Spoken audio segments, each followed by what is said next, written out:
قرآن میں آنکھ ہے، قرآن میں ناک ہے، قرآن میں کان ہے، قرآن میں گردن ہے، قرآن میں دہن ہے، قرآن میں دانت ہیں، قرآن میں ہاتھ ہیں، قرآن میں پیر ہیں، قرآن میں پنڈلیاں ہیں، قرآن میں پنجے ہیں، لیکن پورے قرآن میں دماغ نہیں ہے۔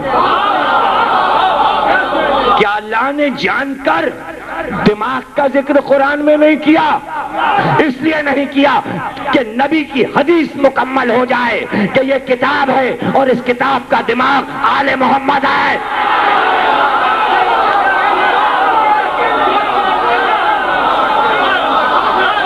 قرآن روح ہے، قرآن دل ہے، قرآن آنکھ ہے، قرآن کان ہے۔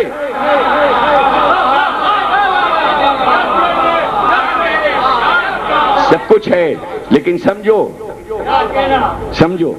کہ کیا ہے؟ یہ ہے کتاب، کتاب یہ ہے، لیکن قرآن کا نور محمد ہے، قرآن کا دل فاطمہ ہے، قرآن کا دماغ علی ہے، قرآن کی آنکھیں حسن اور حسین ہیں۔ ہلکے مت پڑھو، ابھی ذہن میں آیا۔ قرآن کی عبادت سید سجاد ہے، قرآن کا علم محمد باقر ہے، قرآن کی صداقت جعفر صادق ہے، قرآن کا صبر موسی کاظم ہے، قرآن کی مرضی علی رضا ہے، قرآن کا تقوی محمد تقی ہے، قرآن کی نفاست علی نقی ہے، قرآن کی ہیبت حسن عسکری ہے، قرآن کی ہدایت امام مہدی۔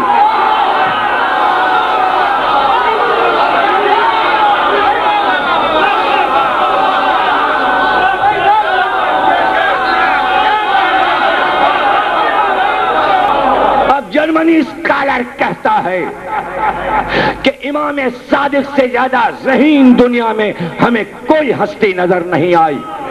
لیکن انبیاء اور پیغمبر کو چھوڑ دیجئے، اس لیے کہ وہ سب صادق کا ہی پرتوں ہیں اور صادق ان کا پرتوں ہے۔ جب صادق کہا تو گویا محمد کہا، علی کہا، حسن کہا، حسین کہا۔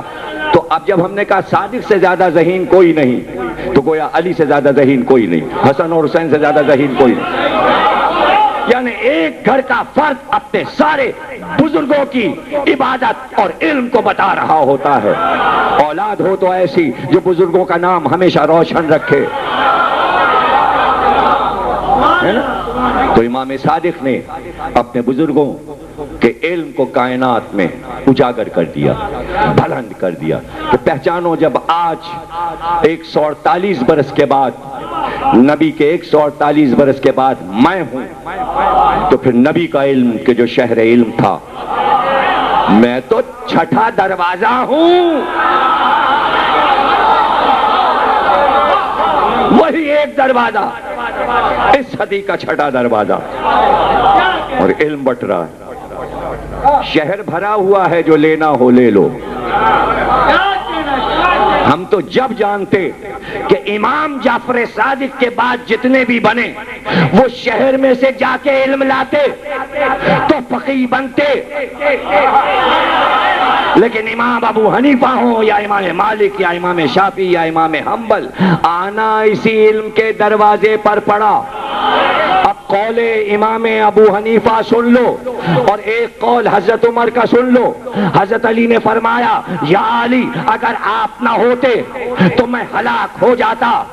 امام ابو حنیفہ نے کہا، اگر میں چند برس جعفر صادق سے فقہ نہ سیکھتا تو میں ہلاک ہو جاتا۔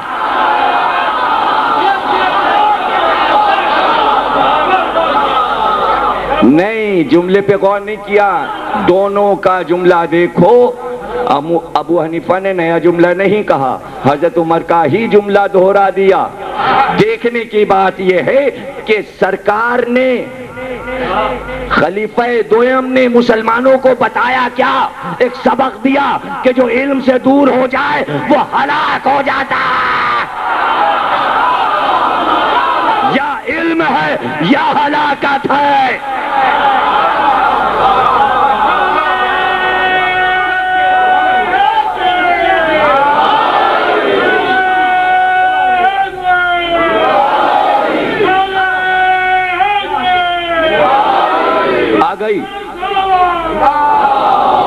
آ گئی مشکل منزل، اور یہی منزل جو ہے آپ کو محفوظ کرنا ہے، کیسٹ میں بھی اور اپنے ذہنوں میں بھی اور بچوں کو بھی۔ دانشور کہتا ہے اتنے ذہین تھے اس لیے کہ مغز جہان شیعہ تھے، اس لیے آج تک کسی مسلمان نے یہ بات نہ سوچی جو اس نے سوچی۔ وہ کہتا ہے امام اس منزل پر تھے کہ امامت کا سلسلہ آدھوات پر تھا۔ ارے بھائی کوئی جملہ ضائع نہیں جانا چاہیے، اس لیے کہ چھٹے سے پہلے 5 گزر چکے تھے اور 4 کو آنا تھا اور 12ویں پہ سلسلے کو رکنا تھا، اس لیے سب سے زیادہ ذمہ داری اس امام کی تھی کہ ایک طرف اس کا ماضی تھا، ایک طرف مستقبل تھا، اس کو دوہرا کام کرنا تھا کہ وہ ماضی بھی بتائے اور مستقبل بھی بتائے۔ کون لکھ رہا ہے؟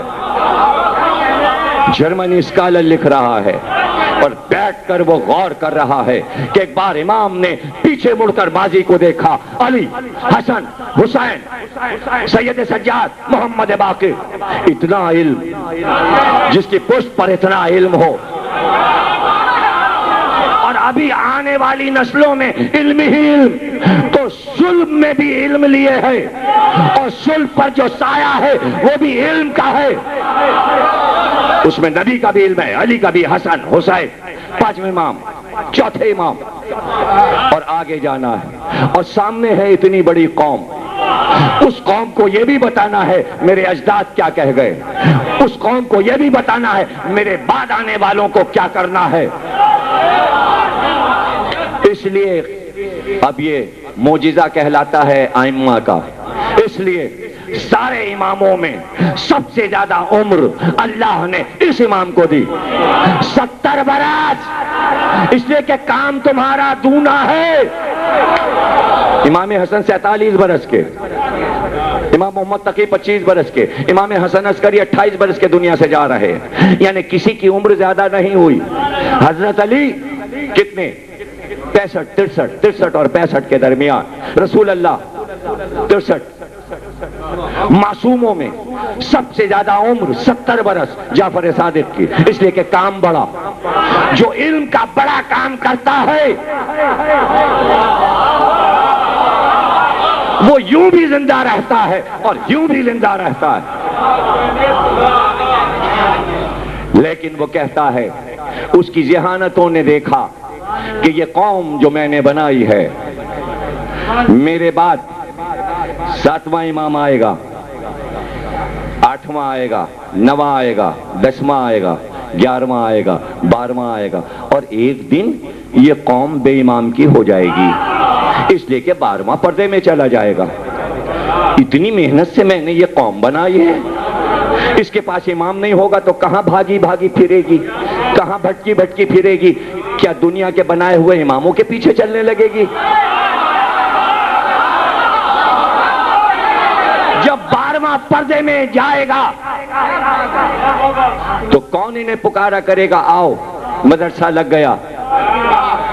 یہ تو بکھر جائیں گے، ساری محنت نبی کی بیکار جائے گی، ماضی کی محنتیں حسن اور حسین کی بیکار جائیں گی، قوم تو بے سہارا ہو جائے گی۔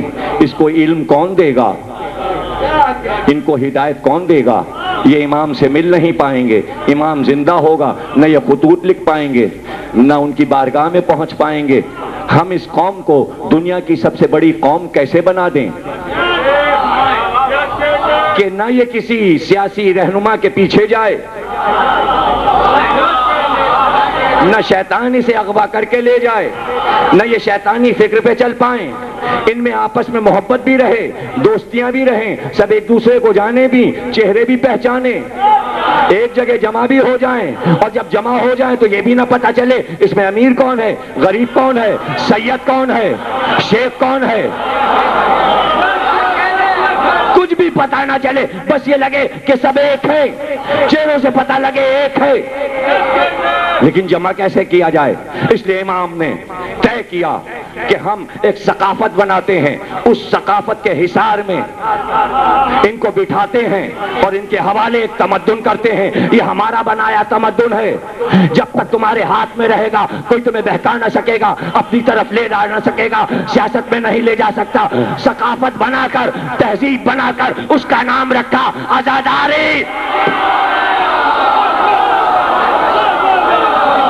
آزاداری حسین، یہ انگریز لکھ رہا ہے، جرمنی لکھ رہا ہے تمہاری آزاداری کو، کہ امام صادق نے ایک تہذیب بنا کر دی اور کہا اب تمہیں پوری دنیا میں بکھر جانا، جس بھی بر اعظم میں چلے جاؤ، صحرا میں چلے جاؤ، سمندروں میں چلے جاؤ، فضا میں چلے جاؤ، جو ملک پسند آئے وہاں رہنا، لیکن تہذیب ساتھ رکھنا۔ تہذیب ساتھ رکھو گے تو تمہیں پتہ نہیں لگانا پڑے گا کون کہاں رہ رہا ہے، پتے نہیں ڈھونڈنا پڑیں گے، خط نہیں لکھنے پڑیں گے، دعوت نامہ نہیں، بس اعلان کرنا کہ علم بلند ہو گیا، لوگ علم دیکھ کے آ جائیں گے۔ جیسے ہی علم بلند ہوگا عباس کا، گھروں سے لوگ نکل پڑیں گے علم کے پیچھے پیچھے، علم تمہارا رہنما۔ اب جلوس نکال لینا، تمہارے جلوس کا کوئی مقابلہ نہیں کر سکتا، آگے علم چلے گا، پیچھے